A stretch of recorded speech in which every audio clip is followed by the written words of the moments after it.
पिछले क्लास में मैंने आपको ड्रग के सोर्स, ड्रग्स के नेचर, ड्रग्स के कैरेक्टर और ड्रग्स के इफ़ेक्ट के बारे में जानकारी दी थी।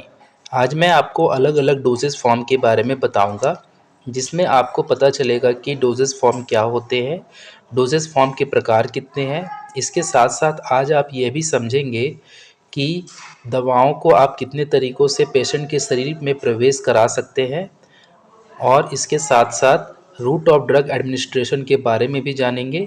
आइए सबसे पहले जानते हैं कि डोजेस फॉर्म क्या होते हैं।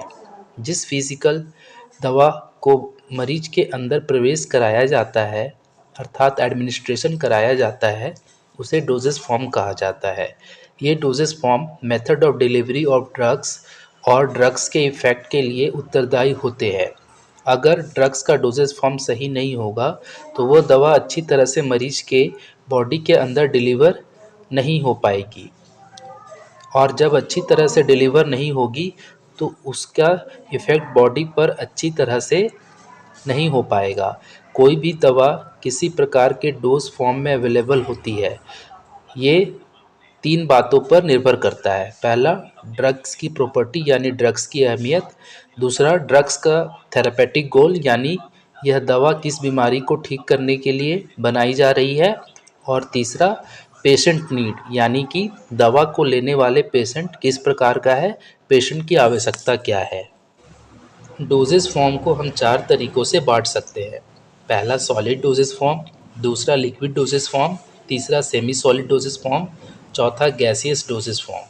आइए अब बात करते हैं सॉलिड डोजेस फॉर्म के बारे में। इसके 4 प्रकार होते हैं। पहला, टैबलेट। दूसरा, कैप्सूल। तीसरा, पाउडर एंड ग्रैन्यूल्स। चौथा, लॉजेंजेस एंड टॉर्चेस। आइए सबसे पहले हम इसके पहले प्रकार टैबलेट के बारे में बात करते हैं। टैबलेट एक कंप्रेस सॉलिड डोजेस फॉर्म का प्रकार है, जिसमें एक्टिव फार्मास्यूटिकल इंग्रेडिएंट यानी कि एपीआई और एक्सिपिएंट होता है। एपीआई एक केमिकल है जो टैबलेट में मौजूद होता है, जिससे डिज़ायर थेरेपेटिक इफ़ेक्ट पैदा होता है। इसके अलावा टैबलेट में एक्सिपिएंट एक ऐसा पदार्थ है जो एपीआई को चारों ओर से घेर के रखता है। यह टैबलेट को आकार, रंग और टेस्ट प्रदान करने के साथ साथ उसे सुरक्षित रखने का काम करता है। अगर बात करें इसके टाइप्स की तो ये 4 प्रकार के होते हैं। च्यूएबल टैबलेट यानी चबा के खाने वाले टैबलेट।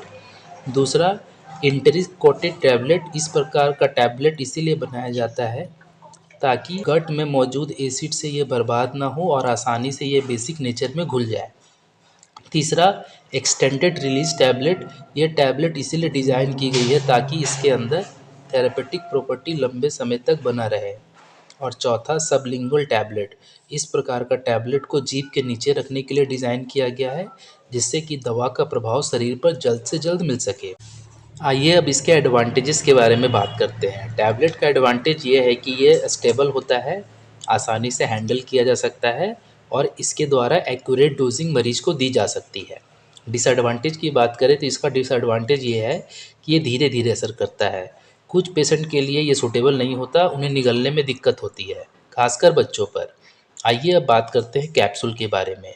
कैप्सूल जिलेटिन से घिरा हुआ एक मेडिसिन है, जिसके अंदर पाउडर, ऑयल्स और लिक्विड भरा होता है। ये 2 प्रकार का होता है। पहला, हार्ड जिलेटिन, जिसमें पाउडर भरा रहता है, और दूसरा सॉफ्ट जिलेटिन, जिसमें ऑयल्स या लिक्विड भरे रहते हैं। इसका एडवांटेज है कि मुंह का टेस्ट खराब नहीं होता, आसानी से निगल सकते हैं और आसानी से तैयार किया जा सकता है। आइए अब बात करते हैं पाउडर्स और ग्रेन्यूल्स के बारे में। ये बाहरी और अंदरूनी दोनों तरीक़ों से इस्तेमाल कर सकते हैं। ये लिक्विड डोजेस फॉर्म से ज़्यादा स्टेबल है। ये आसानी से डायरेक्ट कंजप्शन किया जा सकता है। टैबलेट की अपेक्षा ये तेज़ी से शरीर में घुलता है, जिसे डिसोल्यूशन कहते हैं। पाउडर को कैरी करना आसान है, इसे आसानी से पेशेंट में ओरली रूप से दिया जा सकता है और ये डिज़ोल्व अच्छी तरह से हो जाता है सूटेबल लिक्विड्स में।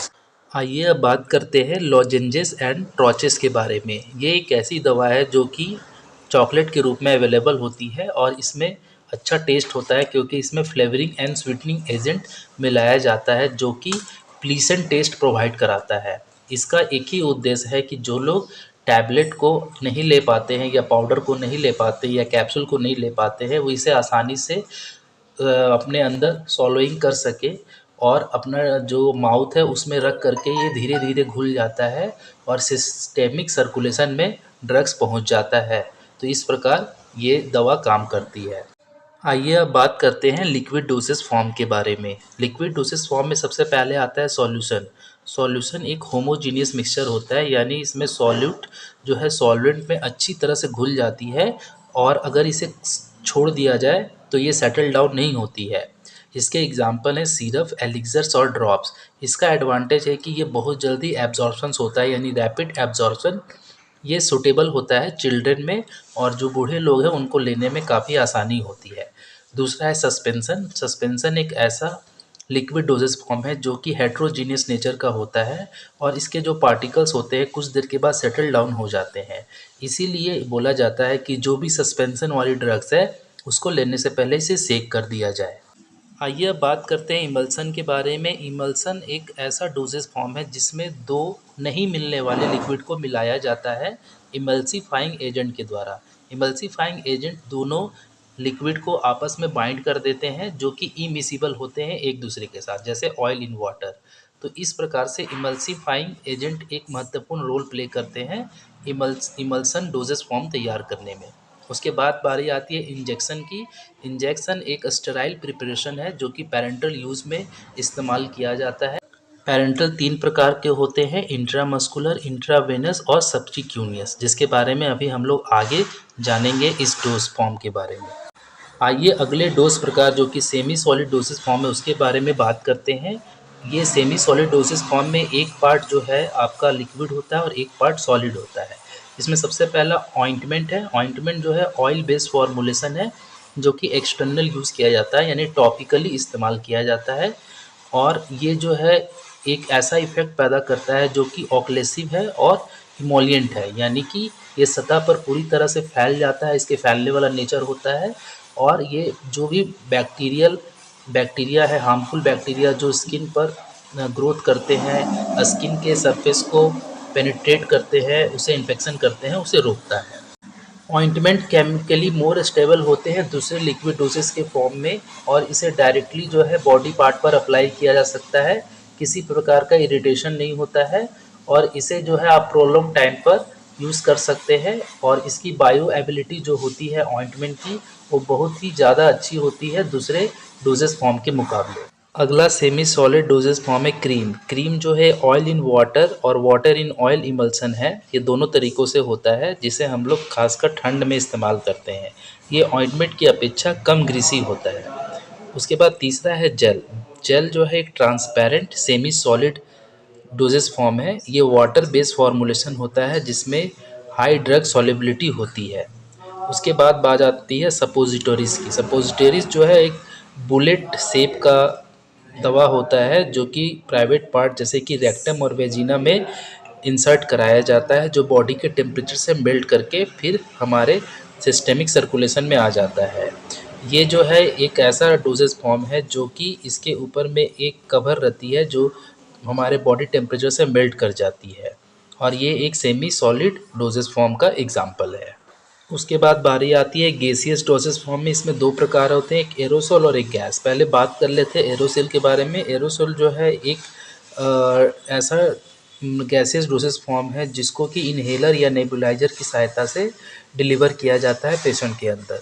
ये जो है COPD और अस्थमा के केस में यानी रिस्पिरेटरी डिसऑर्डर के केस में इस्तेमाल किया जाता है। इसका एडवांटेज है कि ये रैपिड एक्शन होता है और इसका जो मरीज़ के अंदर डिलीवरी होती है वो लोकलाइज तरीके से हो सकती है। इसके अलावा जो गैसेस होते हैं वो ऑक्सीजन और एनेस्थेटिक गैस के रूप में इस्तेमाल होते हैं इस तरह के डोजेस फॉर्म, जो कि हम देख सकते हैं कि इस पिक्चर में किस तरह से इस मरीज को ऑक्सीजन दिया जा रहा है। इसके अलावा जो हम लोग रूट ऑफ ड्रग एडमिनिस्ट्रेशन है उसकी बात अगले वीडियो में करेंगे। तब तक मिलते हैं नेक्स्ट वीडियो में। Bye bye.